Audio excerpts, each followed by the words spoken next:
हाँ, तो मैं आप सभी भाइयों बहनों को दिल से सादर प्रणाम करता हूँ। दोस्तों, इस वीडियो में हम आपके क्लास 10th मैथ के प्रश्नावली 1.1 के क्वेश्चन नंबर 1 को सॉल्व करने वाले हैं।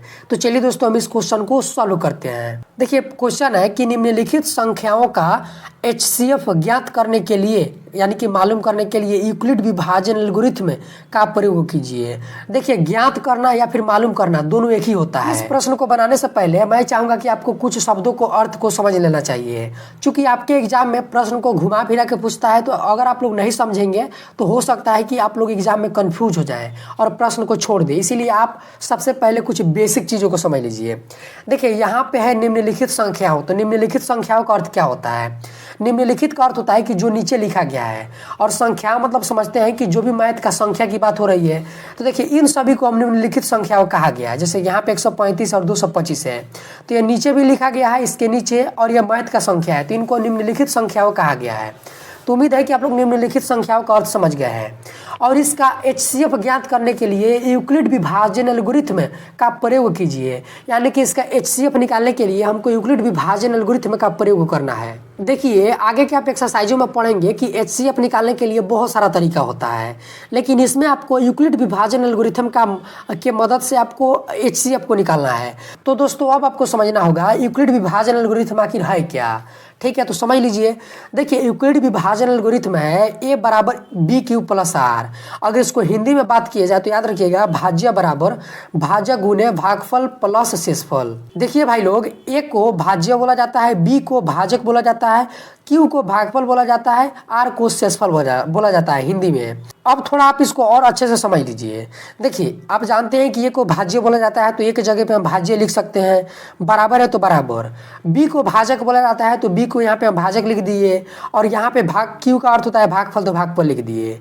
और देखिए, जब कोई दो अंग्रेजी का अक्षर आपस में सटा हुआ रहता है तो इसका मतलब है इन दोनों के बीच में गुने का चिन्ह है। तो यानी कि BQ है तो इनके बीच में गुना का चिन्ह है। तो जब इनको हम हिंदी के अक्षरों में लिखेंगे तो हम इस गुना को हमको दिखाना होगा। तो इसीलिए हम यहाँ पे भाजक लिखे हैं और उसके बाद गुना लिखे हैं, फिर भागफल लिखे हैं। अगर आप इस गुना को ना दें और यहाँ पे भाजक के बाद भागफल लिख दें तो फिर यह सही नहीं माना जाएगा, फिर इसको फॉर्मूला के यूज करेंगे तो गलत हो जाएगा। इसीलिए हम यहाँ पे गुना को लिखते हैं। ठीक है, और यहाँ पे प्लस है तो प्लस, और R को हम शेषफल बोलते हैं। देखिए, हो सकता है कि इससे पहले आपको यूक्लिड विभाजन एल्गोरिथ्म समझ में नहीं आता हो, लेकिन मैं आपको गारंटी देता हूँ कि पूरा समझा दूंगा कि यूक्लिड विभाजन एल्गोरिथ्म आखिर होता क्या है। देखिए, प्रश्न में ऑब्जेक्टिव में ऐसे पूछता है कि यूक्लिड विभाजन एल्गोरिथ्म की मदद से हम क्या मालूम करते हैं, यानी कि क्या ज्ञात होता है। तो याद रखिएगा HCF। तो ऐसे भी एग्जाम में प्रश्न ऑब्जेक्टिव के मदद से पूछा जाता है। देखिए, मैं आपसे कहूँगा कि अगर आपको यूक्लिड विभाजन एल्गोरिथ्म की मदद से HCF को निकालना है तो आपको भाग देना एकदम अच्छे से आना चाहिए। तो आप ऐसे प्रश्नों को एकदम आसानी से बना लेंगे। तो चलिए दोस्तों, हम सीखते हैं कि ऐसे प्रश्न को कैसे बनाएंगे। तो आप जानते हैं कि मैथ के किसी भी प्रश्न को हम बनाते हैं तो हम हल लिखकर शुरुआत करते हैं। देखिए, यहाँ पे बहुत सारे विद्यार्थी उत्तर लिख देते हैं। तो देखिए, उत्तर को अंग्रेजी में आंसर बोलते हैं, और आंसर सबसे अंतिम में आता है। अभी आप इसको हल कर रहे हैं तो इसीलिए हमेशा हल लिखिएगा। अंग्रेजी में चाहें तो आप इसको सॉल्यूशन लिख सकते हैं। ठीक है, अब यहाँ पे आप लोग मेरा बात ध्यान से सुनिए।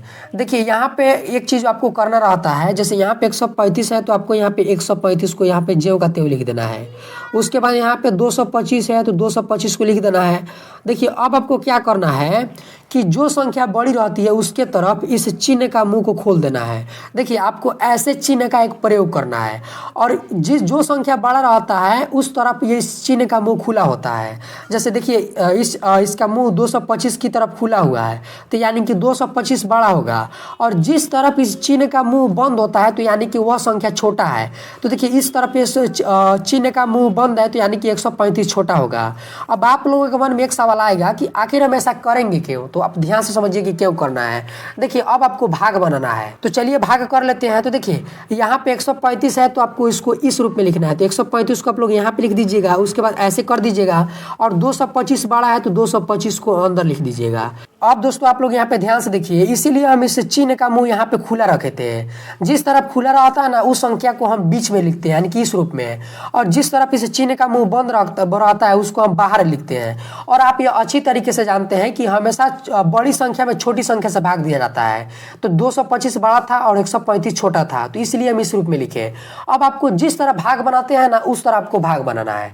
तो देखिए भाग जब बनाइएगा तो इस 2 बार में तो जाएगा नहीं, 1 बार में जाएगा। तो एक यहाँ पे लिख दीजिएगा और यह हो जाएगा 135। अब आपको इसको घटा लेना है, तो घटाते हैं तो यहाँ पे माइनस का चिन्ह दे सकते हैं, या फिर नहीं भी आप देंगे तो कोई भी बात नहीं है।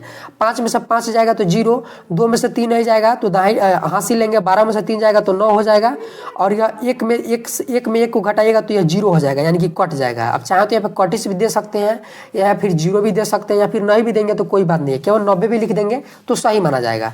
ठीक है, उसके बाद आपको फिर ऐसे घेर देना है। अब आपको क्या करना है, देखिए यहाँ पे जो 135 है उसको यहाँ पे आपको लिख देना है। ठीक है, तो 135 को आप यहाँ पे आसानी से लिख दीजिएगा, फिर आपको इस रूप में कर लेना है। ठीक है, अब आपको फिर से भाग देना है। तो देखिए यहाँ पे 2 बार में नहीं जाएगा, ये फिर जाएगा 1 बार में, तो 90 हो जाएगा। चूंकि 2 बार में लेंगे तो 180 हो जाएगा। और आप जानते हैं कि हम भाग में ज़्यादा नहीं लेते हैं, कम ले सकते हैं लेकिन ज़्यादा नहीं लेंगे। अब इसको आप लोग घटा लीजिए तो यह हो जाएगा 45। चूँकि 5 में से 0 घटेगा तो 5 बचेगा, 13 में से 9 को घटेगा तो 4 बचेगा। और देखिए यूक्लिड विभाजन एल्गोरिथम की मदद से अगर आपको HCF निकालना होता है तो जब तक शेषफल 0 नहीं ना आए तब तक आपको भाग देना देना रहता है। जैसे कि देखिए इसको हम शेषफल बोलेंगे, जैसे यहाँ पे 90 काट छट कर आया था तो इसको शेषफल बोलेंगे। तो यहाँ पे 90 लिखा है, अगर यह पूरा कट जाता है, यानी कि अगर यहाँ पे 0 आ जाता तो अब हम भाग करना बंद कर देते, लेकिन यहाँ पे पूरा नहीं कटा था, इसीलिए हम भाग लगातार करते रहेंगे। तो भाग करने के लिए हम क्या करें कि इसको अब अंदर लिख दीजिए, फिर भाग करें। तो देखिए भाग करें तो इसको हम 45 आया, इसको हम शेषफल बोलेंगे। तो देखिए फिर शेषफल 0 नहीं आया, और जब तक शेषफल 0 नहीं आए, ध्यान से सुनिए, जब तक शेषफल 0 नहीं आए तब तक आपको भाग करते रहना है। अब आपको फिर क्या करना है, इसको इस रूप में कर देना है और 90 को अंदर कर देना है, यानी कि ऐसे कर देना है, फिर आपको भाग करना है। तो आप जानते हैं कि 2 बार में कट जाएगा, 45 गुना 90 हो जाएगा और ये कट जाएगा। अब देखिए कट गया, इसका मतलब कि इसको शेषफल बोलेंगे, इसको शेषफल ही ना बोलते हैं भाई। तो कट गया यानी कि इसका शेषफल 0 आ गया, और जब तक शेषफल 0 आ जाए तब आपको रुक जाना है, नहीं आया तो आपको भाग करते रहना है। मान लीजिए कि यहाँ पे शेषफल 0 नहीं आता तो फिर हम भाग करते इसको अंदर लिखते हैं, लेकिन यहाँ पे शेषफल 0 आ गया है तो आपको यहाँ पे रुक जाना है। देखिए अब आप लोग ध्यान से समझिए कि अब आपको क्या करना है। इतना तो आप लोग अच्छे से कर लीजिएगा कि जब तक शेषफल 0 नहीं आया तब तक आपको भाग करते रहना है, यह तो आप समझ गए अच्छे से। देखिए अब आपको इसमें क्या करना है, लिखना होता है यूक्लिड विभाजन एल्गोरिथम से। चूंकि यहाँ पे प्रश्न में बोला है यूक्लिड विभाजन एल्गोरिथम से, तो इसीलिए आपको भी यहाँ पे लिखना होता है इसमें कि यूक्लिड विभाजन एल्गोरिथम से। दोस्तों यहाँ पे आप लोग ध्यान से देखिए, अभी मैंने आपको बताया था कि यूक्लिड विभाजन एल्गोरिथम आखिर होता क्या है। तो यूक्लिड विभाजन एल्गोरिथम होता है A = BQ + R। तो आप चाहें तो हिंदी में भी लिख सकते हैं, या फिर यह वाला लिखेंगे अंग्रेजी वाला तो भी सही है, लेकिन अगर आप मेरा बात माने तो आप अंग्रेजी वाला ही लिखिएगा, यानी कि इसको लिखिएगा।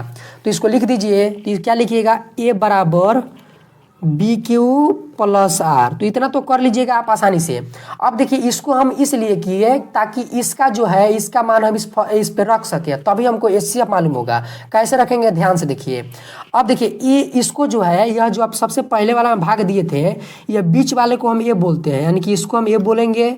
और जिससे भाग दिया जाता है, तो किससे भाग दिए थे, 135 से, तो इसको B बोलते हैं। और भागफल को Q बोलते हैं, तो भागफल यही वाला होता है, तो इसको हम Q बोलते हैं। और शेषफल को हम R बोलते हैं। तो इसमें शेषफल क्या था इस वाले में, तो इसमें शेषफल था 90, तो इसको हम R बोलेंगे। ठीक है, अब देखिए इसी को आपको इसमें सजा के लिख देना है। कैसे लिखना है, आप लोग ध्यान से देखिए। देखिए एक जगह पे आपको 225 को लिखना है, चूंकि एक का मान कितना है, 225 है, तो आपको यहाँ पे लिखना है एक के जगह पर 225, यहाँ पे बराबर है तो बराबर दे दीजिए। अब देखिए B के जगह पर आपको क्या लिखना है, 135, तो आपको 135 को लिख देना है। और इनके बीच में कोई भी चिन्ह नहीं है, तो मैंने आपको अभी बताया था कि गुना है। और Q के जगह किस क्या है, तो 1 है, तो आप 1 को लिखिए। ठीक, और यहाँ पे प्लस है तो प्लस लिखिए। अब R के जगह पर क्या है, तो देखिए यहाँ पे 90 है, तो 90 को यहाँ पे आसानी से लिख लीजिए। दोस्तों आपको ऐसा ही सजा कर लिखना होता है। देखिए ज़्यादा मुश्किल है, मुश्किल नहीं, आपको भाग कर लेना है। इसको मानना है A, इसको मानना है B, इसको मानना है Q, इसको मानना है R, और यहाँ पे आपको क्या करना है, इसी पे बैठाते चले जाना है। ठीक है, बहुत आसान है। देखिए अब यहाँ पे आप एक काम और कर सकते हैं, यहाँ पे आप लिख दीजिएगा चरण 1। अब आप लोगों के मन में आएगा कि हमें ऐसा क्यों लिखेंगे, तो देखिए ऐसा लिख दीजिएगा तो देखने में भी अच्छा लगता है, और एग्जामिनर जो होते हैं उनको लगता है कि हाँ बच्चा पढ़ने वाला है। क्योंकि हर एक चीज़ का एक नियम होता है, इसको आप नियम से बनाइएगा। तो यहाँ पे आप लोग चरण लिख दीजिएगा।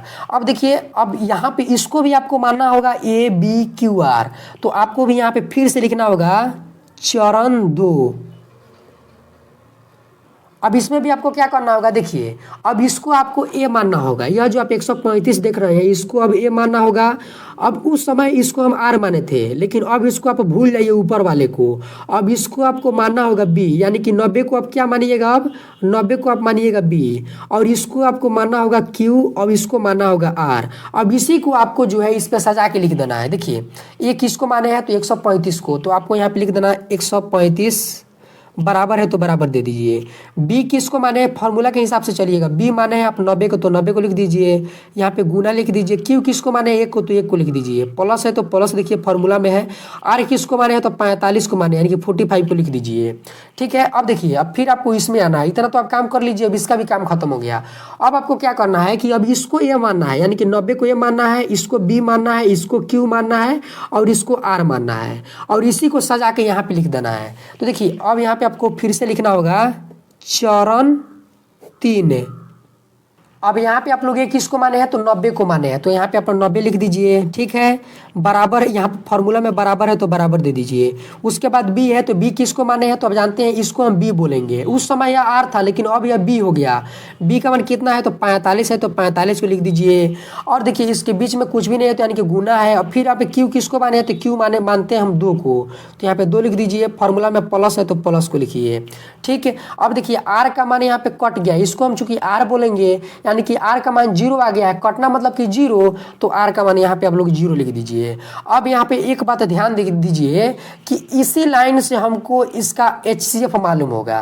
देखिए अगर यहाँ पे शेषफल 0 आ जाए, अगर यहाँ पे शेषफल 0 आ जाए, तो बराबर के बाद जो संख्या रहता है वही HCF कहलाता है। या फिर आप इसको यहाँ पर भी समझ सकते हैं कि जिससे अंतिम बार भाग दिया जाता है वही HCF होता है। तो अंतिम अगर शेषफल अगर यहाँ पे 0 आ गया है, तो अंतिम बार किससे भाग दिए हैं, 45 से भाग दिए हैं। अंतिम बार आप 135 से भाग नहीं दिए हैं, अंतिम बार आप 45 से भाग दिए हैं। तो यानी कि इसका HCF कितना आ जाएगा, 45 आ जाएगा। लेकिन देखिए अब इसको आपको सजा के लिखना होगा। कैसे लिखना होगा, आप यहाँ पे ध्यान से देखिए। यहाँ पे आपको लिखना होगा अतः HCF, यहाँ पे लिख दीजिएगा HCF। उसके बाद यहाँ पे आप लोग को कोष्टक कर देना है। अब किसका किसका निकाल रहे हैं, तो 135 और 225 का। आप चाहें तो यहाँ पे और भी लिख सकते हैं, या फिर ऐसे यहाँ पे आप लोग कोमा का प्रयोग कर सकते हैं, इसको हम कोमा बोलते हैं। और उसके बाद है 225 को यहाँ पे लिख दीजिए, ऐसे कर दीजिएगा, और फिर यहाँ पे बराबर दे दीजिए। HCF कितना निकला है, तो आप लोग यहाँ पे ध्यान से देखिए। HCF निकला है हमारा 45। ठीक है, चूंकि अगर यहाँ पे शेषफल 0 आ जाए, तो बराबर के बाद जो संख्या रहता है वही HCF कहलाता है। यानी कि दोस्तों 45 इसका HCF हो गया, और यही इसका आंसर हो गया। अब इस आप लोग दूसरे नंबर क्वेश्चन को देखिए। देखिए मैंने इतना काम पहले ही से ही करके रखा है ताकि आपके समय को बचाया जा सके। या आप भी जानते हैं कि इसको आप 196 है तो 196 लिख दीजिएगा। यहाँ पे जो है उसको यहाँ पे लिख दीजिएगा। ठीक है, और जो संख्या बड़ी रहती है उसके तरफ मुंह को खोल दीजिएगा। मान लीजिए कि अगर यह संख्या बड़ा रहता, मान लीजिए कि 196 बड़ा होता इस संख्या से, तो इसका मुंह हम इस तरह कर देते। तो जो संख्या बड़ा होता है उसके तरफ मुंह कर दीजिएगा। उसके बाद आपको क्या करना होगा कि इसको भाग देना होगा। 196 छोटा है तो यानी कि हम इसको इस रूप में लिख लेंगे, या बड़ा है तो इसको बीच में लिख देंगे। और जिस तरह भाग बनाया जाता है उस तरह आप लोग अच्छे से भाग बना लेंगे। ठीक है, हम पहले से कर दिए हैं, समय को आपको बचाया जा सके। और यूक्लिड विभाजन एल्गोरिथम क्या होता है, तो देखिए होता है A बराबर BQ प्लस R। तो इतना तो आप लोग अच्छे से लिख लीजिएगा। अब देखिए आपको क्या करना है, और आप लोग अच्छी तरीके से जानते हैं कि जो सबसे बड़ी होती है यानी कि बीच वाले को A मानते हैं, तो यहाँ पर ये हो जाएगा, इसको B बोलेंगे, इसको Q बोलेंगे। और देखिए यहाँ पे R का मान क्या हो गया, 0 हो गया, पूरा कट गया है, चूंकि इसको R बोलते हैं और R का मान 0 हो गया। तो R का मान 0 हो गया, तो यानी कि इसका अर्थ है कि इसके बाद हम भाग नहीं करेंगे, यहीं पे रुक जाएगा। देखिए इस प्रश्न में बहुत ज़्यादा गलतियां होता है, इसीलिए आप ध्यान से समझिए। देखिए यहाँ पर हम भाग किए थे तो एक बार में गया था तो 196 हो गया, इसको घटाइएगा तो 186 हो जाएगा। फिर यहाँ से 2 को उतार लीजिएगा, फिर यह 9 बार में जाएगा, तो हम किए थे तो 1764 आ गया। फिर घटाएंगे तो आपको 98 मिलेगा। और फिर यहाँ पे 0 है तो इसे 0 को लिख दीजिएगा, और यह 5 बार में पूरा का पूरा कट जाएगा। तो देखिए तो यहाँ पर हमको 2 बार भाग करने की जरूरत नहीं पड़ी। इस प्रश्न में देखिए यहाँ पर हमको 2 बार भाग करना पड़ा, क्योंकि यहाँ पर देखिए ऐसे हमको घेरना पड़ा था, तो यानी कि 2 बार भाग हुआ था। और इसमें देखिए कहीं भी आपको घेरा हुआ दिख रहा है इस तरह, तो एक ही बार भाग हुआ है, तो इसीलिए इसको ये बोलेंगे, इसको बी बोलेंगे, और आप जानते हैं इसको क्यू बोलेंगे, इसको आर बोलेंगे। तो देखिए एक ही बार में शेषफल 0 आ गया है, तो इसको आप लोग कैसे बनाइएगा, तो ध्यान से देखिए, इसको भी आपको वैसा ही करना है। ये किसको माने हैं, तो ये माने हैं 38,000 220 को लिख दीजिए, बराबर है तो बराबर दे दीजिए। बी क्या है 196 है तो 196 लिख दीजिए, गुना लिख दीजिए। क्यू किसको माने है तो 195 को, तो 195 लिख दीजिए, प्लस है तो प्लस। आर का मान कितना है तो देखिए 0 है, यानी कि कुछ पूरा कट गया है तो यानी कि 0 है, तो आप यहाँ पे 0 को लिख दीजिए। और आप चाहें तो यहाँ पे लिख सकते हैं कि चरण 1, तो हम यहाँ पे लिख देते हैं चरण 1। आप लोग ऐसे कर लीजिएगा। अब देखिए आप जानते हैं कि अगर शेषफल 0 आ जाए तो जिस संख्या से अंतिम बार भाग दिया जाता है वही HCF होता है। तो यानी कि अंतिम बार 196 से ना भाग दिया है, शेषफल 0 आ गया, अंतिम बार किससे भाग दिया 196 से, तो यही HCF हो जाएगा। यहाँ पर भी देख सकते हैं, चाहे तो बराबर के बाद शेषफल 0 आ जाए तो बराबर के बाद जो संख्या रहता है और वही क्या होता है HCF होता है।